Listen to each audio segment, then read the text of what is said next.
Okay, so today I'm starting electric charges and field, first chapter electrostatics का जिसमें आज basic introduction होगा charges से रिलेटेड।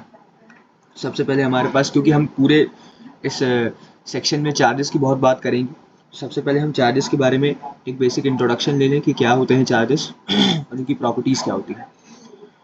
तो charges are defined as the intrinsic property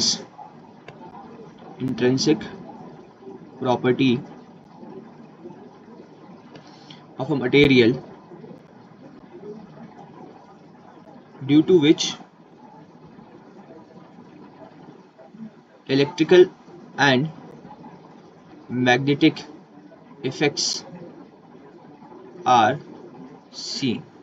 यहाँ पे मैंने इलेक्ट्रिक और मैग्नेट के लिए इनके फील्ड के शॉर्ट फॉर्म यूज किए हैं। This is E bar is known as electric field and this B bar is known as magnetic field, है ना। तो this is the basically intrinsic properties, अंदरूनी प्रॉपर्टी होती है मटेरियल की, जिसके कारण इलेक्ट्रिकल एंड मैग्नेटिक इफेक्ट्स देखने मिलते हैं। अगर मैं चार्ज की बात करूं तो चार्ज हमने कहाँ पे पढ़ा था, तो हमने 10th क्लास में करंट पढ़ा है। Current is basically what? Current होता है rate of flow of charges, जैसे I is equals to Q by T. तो क्यू इज इक्वल्स टू मैं डिफाइन कर सकता हूँ आई इंटू टी। अगर मैं इसकी एसआई यूनिट की बात करूं तो इसकी एसआई यूनिट होती है कूलम्स। This is coulomb.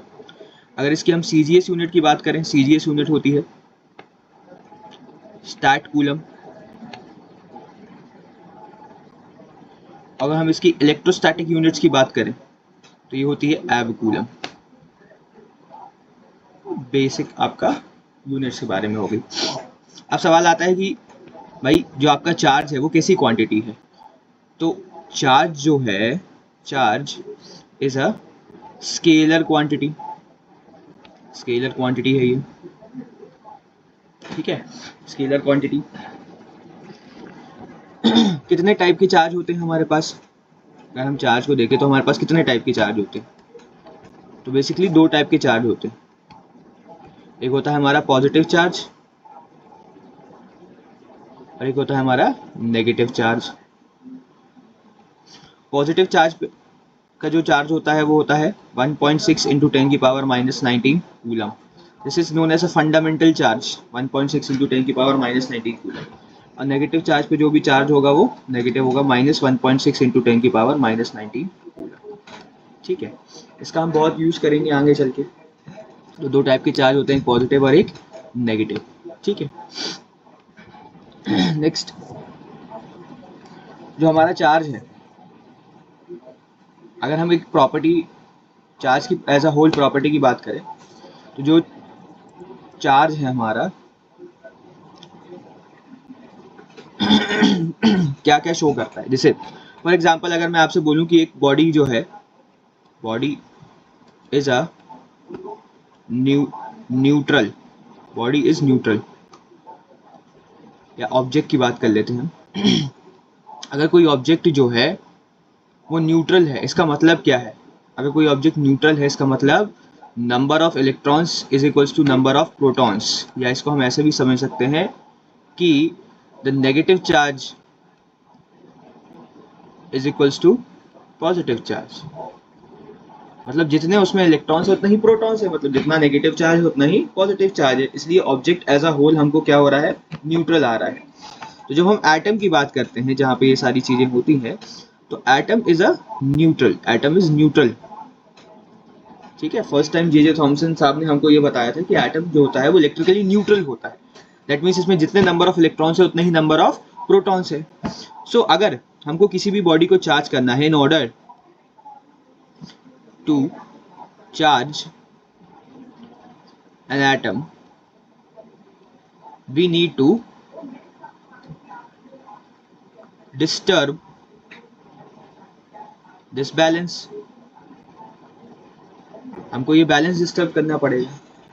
सो अगर कोई बॉडी को हमको पॉजिटिवली चार्ज करना है तो हम क्या करेंगे, किसी भी एक, जैसे सपोज अपना एक ऑब्जेक्ट है, ठीक है, उसको हमने रब किया, ठीक है। अब इसमें दो चीजें हो सकती हैं, या तो number of electrons is greater than number of protons, या number of protons is greater than number of electrons. अब ये वाला केस कब होगा? When the body accepts an electron. किसी बॉडी पे अगर इलेक्ट्रॉन एक्सेप्ट कर रही है देन उसके पास नंबर ऑफ इलेक्ट्रॉन्स बढ़ जाएंगी प्रोटॉन से ज़्यादा, तो वो नेगेटिवली चार्ज हो जाएगी, it becomes negatively charge. Simple सा कॉन्सेप्ट है। और अगर आपने किसी बॉडी को रब किया और उसमें से इलेक्ट्रॉन एग्जिट आउट हो गए हैं तो number of protons is greater than number of electrons. तो यहाँ पे हो जाएगा when the body donates electrons. ठीक है, जब बॉडी कोई डोनेट करेगी इलेक्ट्रॉन तब वो कैसे चार्ज हो जाएगी? पॉजिटिवली चार्ज हो जाएगी, it becomes positively. This is basic, हमने पढ़ते आ रहे हैं बट उसको थोड़ा सा अपन अच्छा फंडामेंटल वे में समझेंगे तो ये इसके अंदर का कंसेप्ट। ठीक है, नेक्स्ट। अब जो चार्ज है हमारा, हमने देखा कैसी क्वांटिटी है? स्केलर क्वांटिटी, दैट मीन्स इसके पास सिर्फ मैग्नीट्यूड होगा, डायरेक्शन नहीं होगा। तो जब हम इसमें बात करेंगे पॉजिटिव और नेगेटिव चार्जेस की, तो इसमें जो साइन होंगे वो एक्चुअल में इनका मैग्नीट्यूड्स बताएंगे। ओके, नेक्स्ट अगर हम बात करें प्रॉपर्टीज ऑफ चार्जेस की, प्रॉपर्टीज ऑफ चार्ज। ठीक है, पहली प्रॉपर्टी इसमें आती है quantization of charge.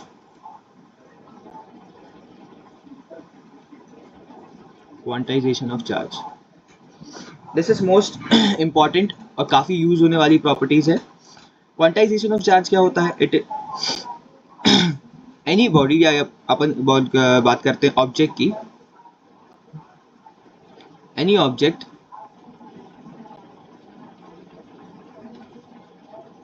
that will acquire charge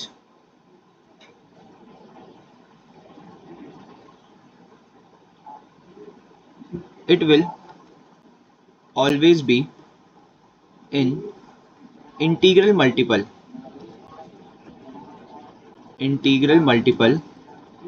of fundamental charge।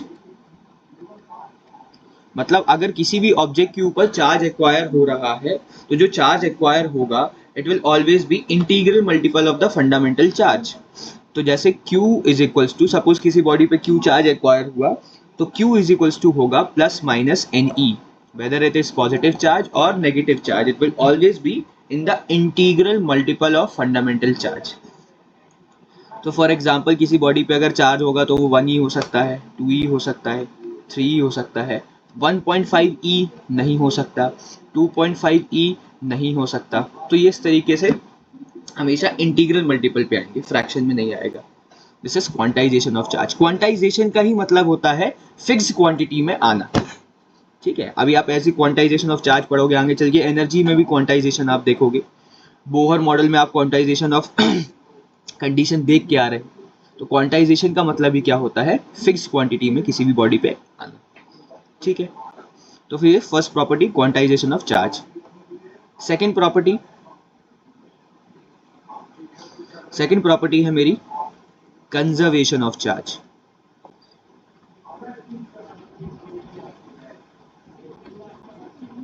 ठीक है, conservation of charge.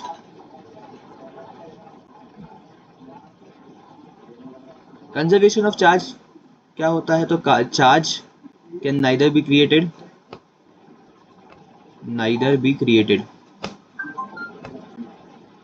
nor be destroyed, है ना? It can only be transferred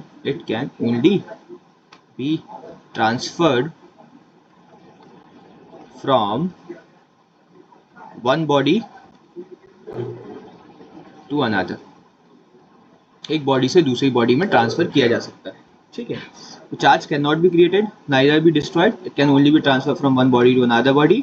that means total charge of the system remains constant। ठीक है, तो जैसे फॉर एग्जांपल इसमें अगर मैं आपको एक एग्जांपल से समझाएं, सपोज एक बॉक्स है आपके पास, इसमें चार्जेस है 1 2 3, सपोज एक चार्जेस है, इस पे 2e चार्ज है, ये -3e चार्ज है और ये 5e चार्ज है। ठीक है, हमने इसको अच्छे से शेक किया। ठीक है, ऐसे पूरा बॉक्स को अपन ने अच्छा सा शेक किया।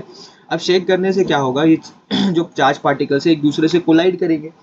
कोलाइड करने से होगा क्या, इनके बीच में फ्रिक्शन होगा और चार्ज का ट्रांसफर होगा। सपोज कोलाइड करने के बाद बॉक्स पे जो चार्जेस थे वो ट्रांसफर होके कुछ इस तरीके से आए कि यहाँ वाली बॉडी पे 4e चार्ज हो गया, इस वाली बॉडी पे -e चार्ज बचा। अब आपसे पूछ रहे हैं कि तीसरी बॉडी पे कितना चार्ज होगा। ठीक है, तो अभी हमने देखा, अभी हमने पढ़ा कि टोटल सिस्टम का जो चार्ज है वो हमेशा कांस्टेंट रहेगा। तो अगर मैं बात करूं इनिशियली हमारे पास कितना चार्ज था, तो टोटल कितना चार्ज था, तो 2e + 5e - 3e, लिखेंगे 2e + 5e - 3e। तो टोटल सिस्टम पे चार्ज कितना हो गया, this becomes are 7e - 3e that is equals to 4e। तो ये टोटल सिस्टम पे चार्ज है। अब बाद में भी हमारा जो सिस्टम है उस पर भी सेम चार्ज होना चाहिए, लिखेंगे 4e - e + x। ओके, तो ये हो गया 4e is equals to 3e + x। तो x की वैल्यू आ गई मेरे पास 4e - 3e that is equals to e। ठीक है, तो आपने देखा पूरे सिस्टम का जो ओवरऑल चार्ज है वो कांस्टेंट रहेगा। ओके, बेसिक क्वेश्चन था इसका। नेक्स्ट आगे बढ़ते हैं थर्ड प्रॉपर्टी की तरफ। Third property is known as additivity of charges.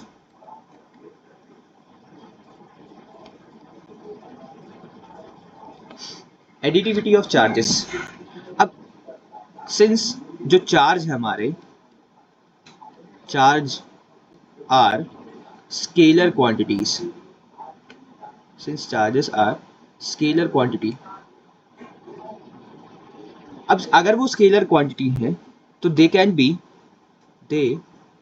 B added और सब्ट्रैक्टेड। तो यहाँ पे एडिटिविटी तो ही है, तो सब्ट्रैक्शन की भी बात हो रही है, एडेड और subtracted by simple algebraic laws, है ना। सिंपल जैसे हम एडिशन सब्ट्रैक्शन करते आ रहे हैं वैसे हम इनका एडिशन सब्ट्रैक्शन कर सकते हैं, है ना। क्यों, क्योंकि ये स्केलर क्वांटिटी है, यहाँ पे कोई वेक्टर लॉ को फॉलो नहीं करेंगी। तो जैसे आपने लास्ट केस में देखा, यहाँ पे मैंने डायरेक्टली ऐड सब्ट्रैक्ट किया है total system total charge of the system निकालने के लिए। That is known as basically additivity of charges. Okay, तो हमने पूरा चार्ज का इंट्रोडक्शन देखा, what is charge, how many types of charges are there, उसकी SI unit, neutral atom, how body charge होती है, कैसे पॉजिटिवली चार्ज होगी, कैसे नेगेटिवली चार्ज होगी, अगर इलेक्ट्रॉन एक्सेप्ट करती है तो नेगेटिवली चार्ज करती है, इलेक्ट्रॉन डोनेट करती है तो पॉजिटिवली चार्ज होती है। तीन बेसिक प्रॉपर्टीज ऑफ चार्जेस है, first is quantization of charge that is q is equals to + -ne। Second is conservation of charge. Charge can neither be created nor be destroyed, can only be transferred from one body to another body. That means total charge of the system remains constant. इस पे एक और अच्छा question है जो अपन class के दौरान करेंगे, ठीक है। और अपना एडिटिविटी ऑफ चार्जेस, तो एडिटिविटी ऑफ चार्जेस अब डायरेक्टली ऐड सब्ट्रैक्ट कर सकते हैं, ठीक है। तो ये बेसिक फंडामेंटल मैंने आपको चार्ज के बारे में बताया। नेक्स्ट वीडियो में हम आपकी जो कूलम्स लॉ ऑफ फोर्स है या कूलम्स लॉ ऑफ अट्रैक्शन है उसको हम स्टडी करेंगे कि दो चार्ज पार्टिकल्स जो होते हैं अगर वो आपके एक सर्टेन डिस्टेंस पे रखेंगे तो उनके बीच में क्या फोर्स होगा, कैसे वो इंटरैक्ट करेंगे, रिपेल करेंगे, आपका अट्रैक्ट करेंगे, तो हम नेक्स्ट क्लास में सीखेंगे। ओके, तो इसको एक अच्छे से आप रिवाइज करेंगे और नेक्स्ट वीडियो में आपको Newton Coulomb's law of attraction हम आपको बताएंगे इसमें। ओके, चलिए।